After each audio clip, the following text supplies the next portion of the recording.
वीतराग विज्ञानिता शिव स्वरूप शिव का नमो त्रिलोक समानिके। जब अनंत अनंत सत परमेश्वरी भगवान की देवादिदेव बोले श्री पार्श्वनाथ भगवान की परम पूज्य देव तपस्वी आचार्य श्री सुंदर सागर देव की परम पूज्य आरिका सनेवती माता जी की आरिका संघ की जिनवाणी माता की श्रीमद जैन धर्म की माता जी के चरणों में वंदना भी और दोनों साधु के चरणों में इच्छा भी करते हुए आगम के शब्दों को आपके समक्ष रखती हूँ। हमारा वर्णन चल रहा था तिर्यंच गति का, है ना। तो तिर्यंच गति में मेरी आत्मा ने किसका वर्णन चल रहा है यहाँ पे छह ढाला के माध्यम से? हमारा ही, कि हम कैसे निकोल से निकले, कैसे स्थावर पर्याय को धारण किया और कैसे त्रस पर्याय को हमने धारण किया। तो उसमें जब तिर्यंच गति में थे, जब पंचेंद्रिय पर्याय को प्राप्त किया, तब मेरी आत्मा ने असहनीय दुखों को सहा। भूख की, प्यास की, गर्मी की, ठंड की और रोगों की और चाबुक से पिटते पिटते न जाने कितनी प्रकार की मारे खाए, कितने बोझे धोए और वो बोझा धोते धोते क्या हो गया, अति संक्लेशता के कारण मेरा मरण हो गया। और जब संक्लेश होता है और मरण होता है तो फिर कहाँ जाते हैं? कहाँ जाते? अति संक्लेश भाव ते मरियो, घोर सब्र सागर में पड़ियो। कहाँ जाएंगे? नरक में जाया जाता है। कहाँ जाएगा? जहाँ पर संक्लेशता है अंतिम समय में, तो वहां पर नरक में ही ज्यादातर कहाँ पे प्रायोरिटी है? नरक में जाना है कि नहीं? इसलिए अपने आचार्य देव कहते हैं कि आयु का बंध हो रहा है। क्या अपने पूरे जीवन काल में कितने अवकाश काल आते हैं आयु बंधने के? 8। कितने अवकाश काल आते हैं? 8 अवकाश काल आते हैं, जिसमें आयु का बंध होता है। आयु प्रति समय बंधती नहीं है, आयु कुछ पर्टिकुलर टाइम के लिए बनती है। तो पूरे लाइफ में 8 समय ऐसे आता है जब आयु का बंध होता है। इसलिए कहते हैं कि ध्यान रखना, हम कभी भी ऐसी प्रवृत्ति ना करें जहां पे हमारे द्वारा खोटी आयु का बंध हो जाए। तो इसीलिए संक्लिष्टता से बचना। संक्लिष्ट का मतलब क्या होता है? संक्लिष्ट का मतलब कषाय, तीव्र कषाय, जो दूसरों का बुरा करने की प्रवृत्ति होती है, जो बुरा करना, कषाय करना, मारना, हिंसा करने की प्रवृत्ति होती है, वो कभी भी करना नहीं, क्योंकि कब जाने हमारी आयु का बंध हो जाए और कब हमें रत्न प्रवाह में जाना पड़े। क्या होता है रत्न प्रवाह? एक व्यक्ति था, वो आया महाराज जी के दर्शन करने के लिए और महाराज जी ने उसको पूछा कि तुम प्रवचन सुनते हो? तो कहता है कि नहीं सुनता। स्वाध्याय में आते हो क्या मेरे? तो नहीं आता। रात्रि भोजन करते हो? हाँ करता हूँ। कभी पूजन करते हो? नहीं करता। तो फिर क्या कहा महाराज जी ने कि तुम्हारी उम्र इतनी हो गई है, क्योंकि वो वृद्ध व्यक्ति थे, अब तुम्हारी उम्र इतनी हो गई है तो क्या तुमने रत्न प्रवाह में जाने की तैयारी कर ली है क्या? तो वो व्यक्ति क्या कहता है कि नहीं नहीं महाराज जी, हम जैसे कहाँ रत्न प्रवाह में जाएंगे, आप जैसे त्यागी प्रति ही जो संयम को धारण करते हैं वो कहाँ जाएंगे? रत्न प्रवाह में जाएंगे। इसलिए समझ लेना, कहीं हम किसी महाराज माता जी को रत्न प्रवाह में ना भेज दे। तो क्या है रत्न प्रवाह? नरक है। जहां पर नरक किसे कहते हैं? जहां नारकियों के रहने का स्थान है उसे नरक कहते हैं। तो नरक कितने होते हैं? 7 नरक होते हैं ना। नरक के 7 नाम, 7 नरक के नाम: धम्मा, वच्छा, मेघा, अरिष्टा, अंजना, अरिष्टा, मग्वी और मागवी। ये 7 नरक होते, तो फिर ये रत्न प्रभा नरक बता रहे थे हम। क्या है फिर ये रत्न बालुका रत्न शर्करा बालुका पंख धूम तमो और महातम, ये 7 पृथ्वी है जिसके ऊपर नरक है। ठीक है, अब रत्न प्रभा के 3 भाग बताए थे ना, कौन कौन से? कलचुलक जी ने भी बताया, कौन कौन से हैं? खर भाग, पंख भाग और बहुल भाग। खर भाग और पंख भाग में कौन रहते हैं? भवनवासी और व्यंतरवासी देव रहते हैं। और जो अबहुल है वो कौन है? किस उसमें कौन रहता है?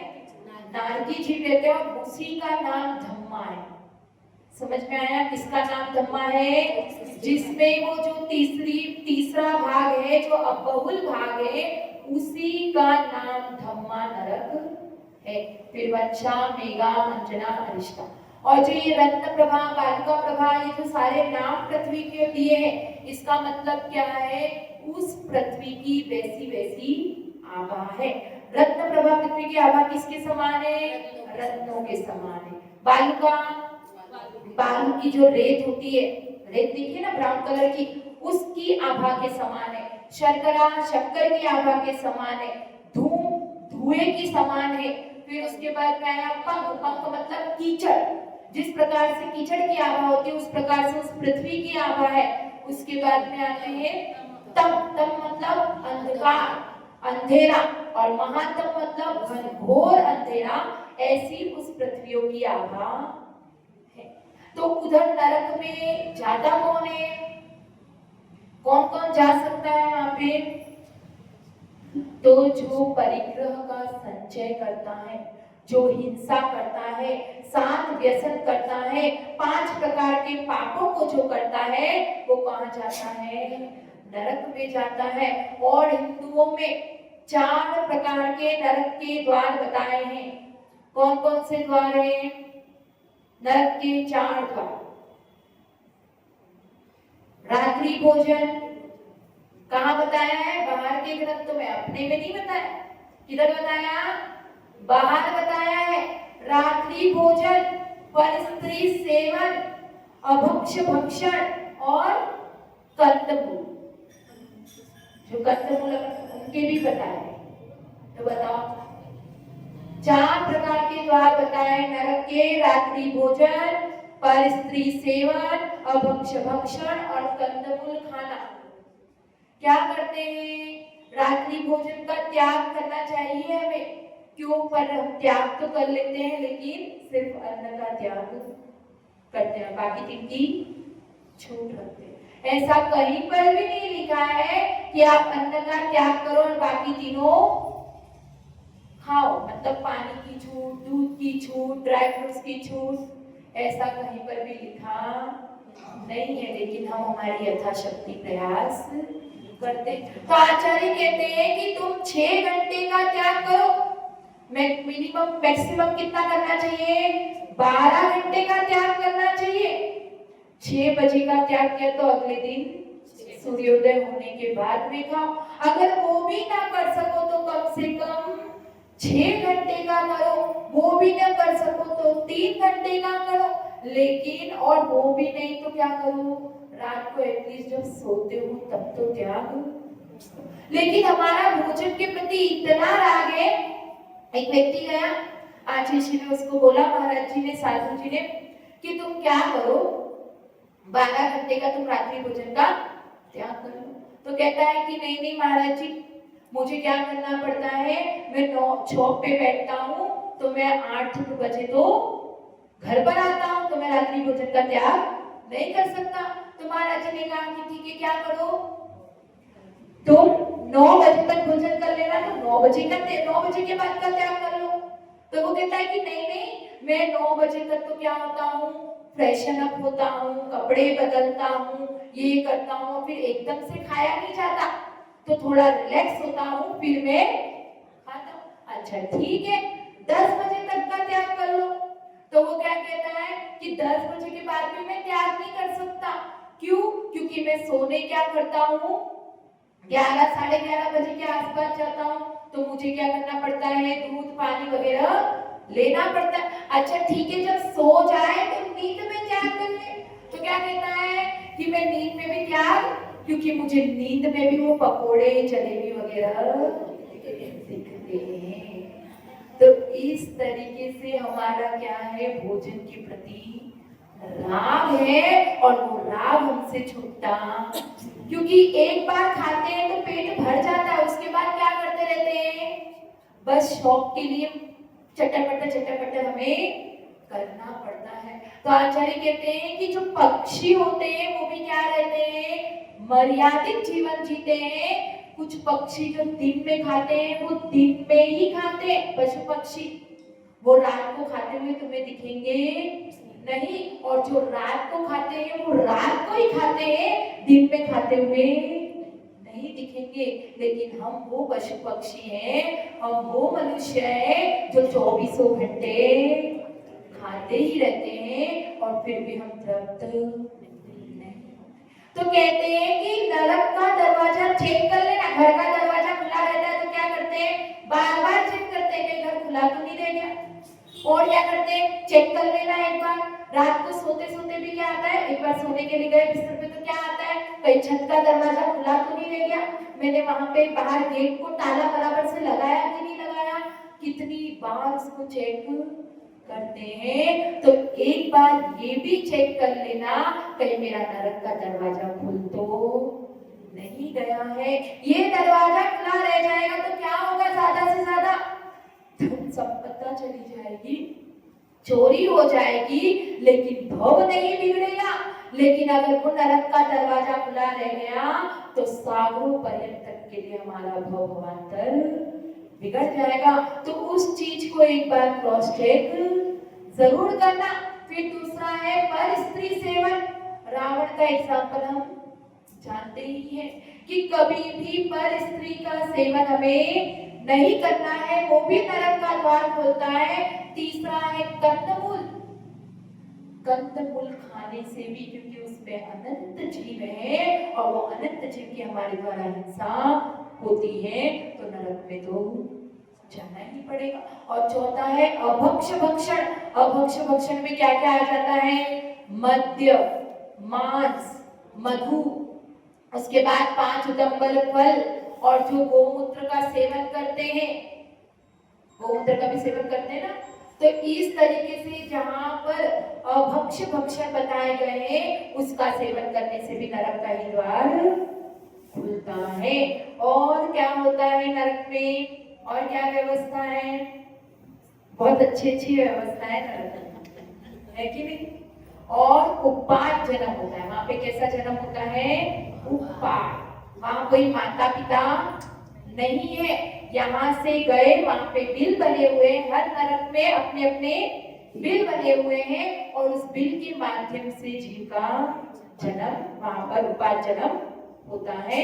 अब पढ़ते हैं उस नरक में वेदना कैसी कैसी होती है। छंद नंबर अपना 9 है। अति संक्लेश भावते मर्यो, ये तो हो गया। तहाँ भूमि पर सत दुखई सो, बिच्छू सहस दल से नहीं तीसो, तहाँ रात शोणित वाहिनी, क्रमिकुल कलित देह दायिनी। अब क्या बता रहे हैं, तहाँ भूमि पर सत दुख ईसो, कि जैसे ही उस जीव का, उस नारी का जन्म होता है, भूमि, भूमि मतलब जो पृथ्वी है नरक की, परसत, परसत का मतलब क्या होता है, जैसे ही पड़ता है या छूता है, क्या होता है, जैसे ही उस भूमि को छूता है तो उसको ऐसा दुख होता है, बिच्छू सहस डसे नहीं तीसो। सहस का मतलब होता है हजारों, हजारों बिच्छुओं के काटने से वैसी तकलीफ, वैसा दुख नहीं होता जितना उस पृथ्वी को छूने से होता है।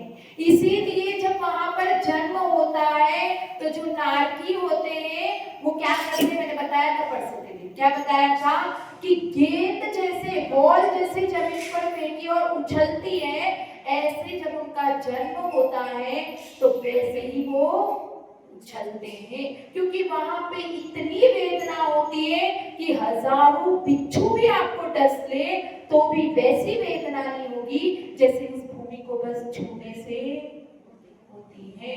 कैसे पहले नरक में अगर नारकी जाएगा तो कितना उछलेगा, 94 किलोमीटर तक उधर उछलता है। कितना, 94 किलोमीटर तक उछलता है। दूसरे नरक में जाएंगे तो उछलता है 188 किलोमीटर तक। और ऐसा एक बार नहीं होता है, कई बार उसे उस अंतर्मुख में कितनी बार उछलना पड़ता है। उसके बाद में तीसरे नरक में 363 किलोमीटर, चौथे में 725 किलोमीटर, पांचवें नरक में 1450 किलोमीटर, छठे नरक में 2900 किलोमीटर और सातवें नरक में 5800 किलोमीटर तक उछलना पड़ता है। और एक बार नहीं, कईयों बार उछलना। और वहां की जो मिट्टी होती है वो इतनी दुर्गंधित मिट्टी होती है कि अगर वहां से सुई की नोक के बराबर भी अगर वहां की मिट्टी यहाँ अपने पास में आ जाए तो एक कोस, पहले नरक का कितना बताया, एक कोस में कितने किलोमीटर होते हैं, 3 किलोमीटर। 3 किलोमीटर तक के जीव मरण को प्राप्त हो जाएंगे, इतनी दुर्गंधित मिट्टी वहां की होती है, कल्पना नहीं कर सकते हम। और उसमें रहना है कब तक के लिए, सागरों पर्यंत। सागर क्या लगता है, कितना सही तो सागर है कि नहीं। सागरों में कितने वर्ष होते हैं, एक सागर में होते हैं 10 कोड़ा कोड़ी पल्य।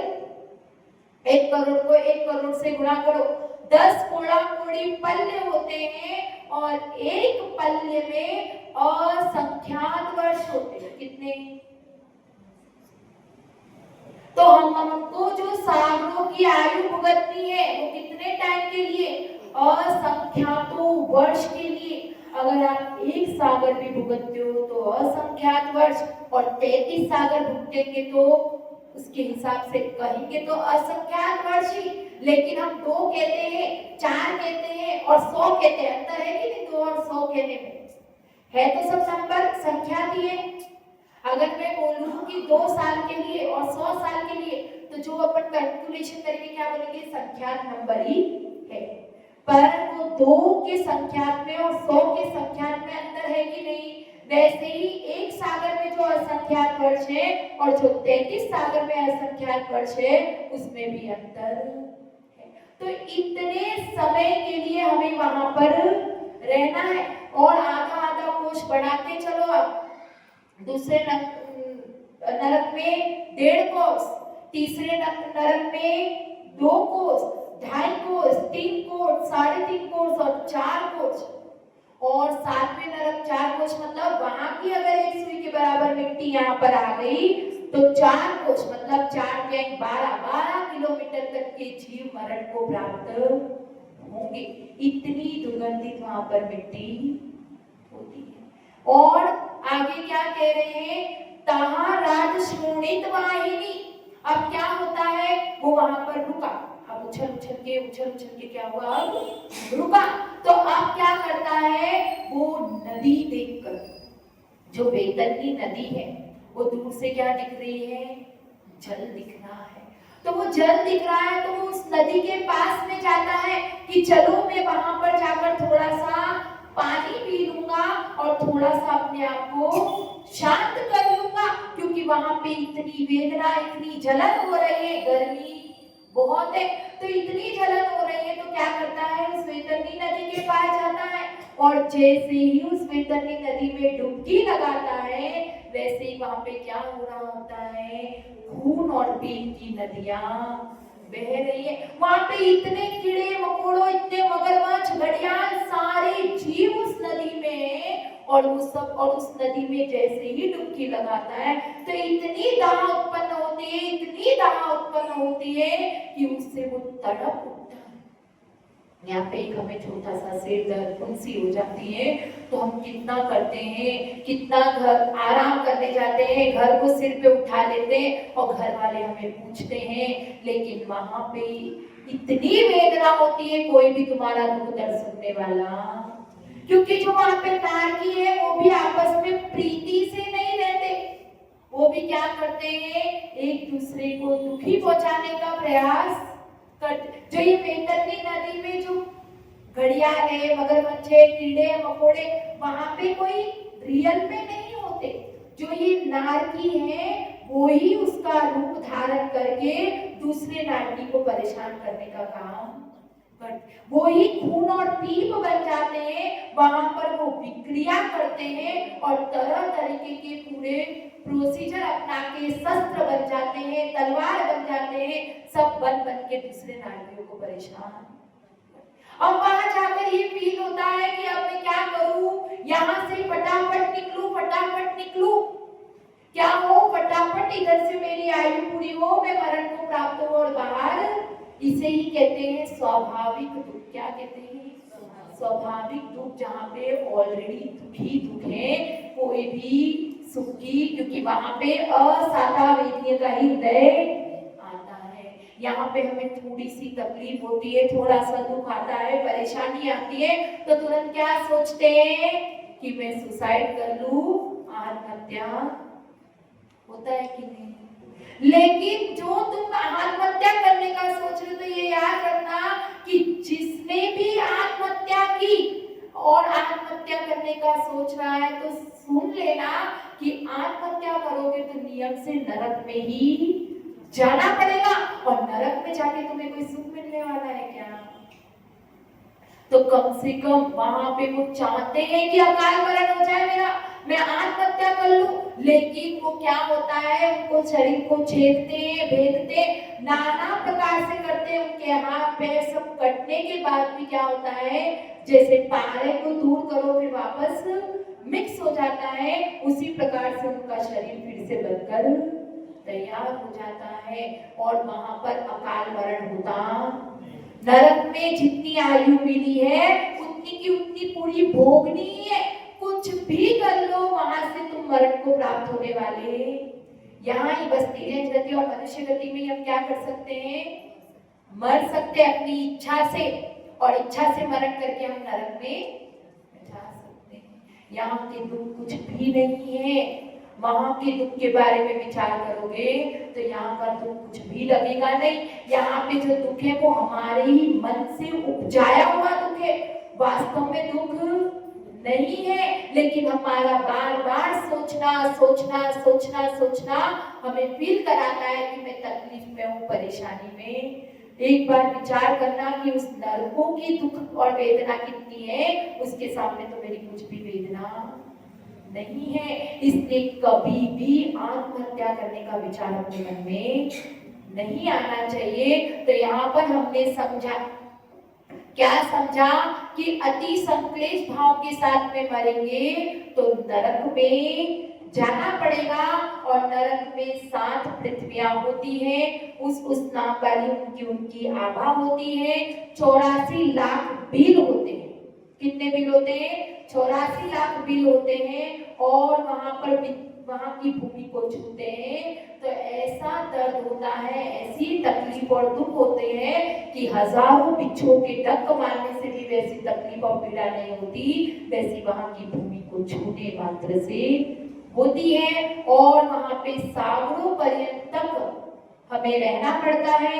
और क्या है, वहां पे बैतरणी नाम की नदी है, जो वहां पर नारकी जाता है, खुश होकर जाता है, और जैसे ही उसमें डुबकी लगाता है तो क्या होती है, अनंत प्रकार की इतनी दाह उत्पन्न होती है कि उसको वहां से क्या इच्छा होती है कि मैं मरण को प्राप्त हो जाऊं और यहाँ से बाहर निकलूं, लेकिन वहां पर हमारा अकाल मरण नहीं होता। और एक बात ये तो बताइए, कितने रोग होते हैं एक बार में नारकियों को? 5,68,99,594,584 रोग सबके शरीर में होते हैं। लेकिन नाड़ियों को एक साथ में वो हमेशा उदय में, यहाँ पे कैंसर हुआ, टीबी हुई, बुखार हुआ, तो क्या लगता है मुझे कैंसर हो गया, मुझे टीबी हो गई, मुझे पीलिया हो गया, मुझे ये हो गया। लेकिन उन नाड़ियों को कैंसर भी है, पीलिया भी है, टीबी भी है, लेप्रोकेसिकोड भी है, सब प्रकार की वेदनाओं को हो रही है। इसलिए ऐसा विचार करके नरक गति के जाने के जो कारण है उनसे हम बचे और अपना जीवन, अपना आत्म कल्याण करें। जय बोलो हरिका श्रीमती माता जी की जय, हरिका संत की जय।